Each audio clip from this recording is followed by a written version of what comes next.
মেদিনীপুরের বিজেপি প্রার্থী অগ্নিমিত্রা পল যখন প্রচারে যান তখন দাঁতনে তাকে কালো পতাকা দেখানো হয়।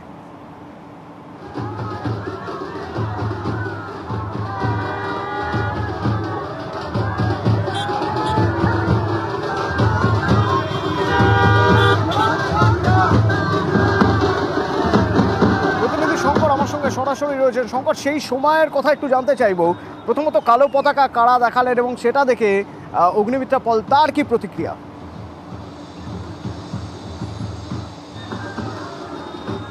দেখো অতনু, আজকেই দাঁতনের সকালবেলা যখন কুশমি এলাকাতে প্রচারে গেছিলেন অগ্নিমিত্রা পল, তখনই অগ্নিমিত্রা পলকে একেবারে সামনে পেয়ে তৃণমূল কর্মী সমর্থক মহিলা যে তৃণমূল কর্মী সমর্থকেরা তারা হাতে কালো কাপড় এবং তৃণমূলের দলীয় পতাকা নিয়ে বলা যায় যে তাকে ঘিরে তারা বিক্ষোভ দেখাতে থাকেন।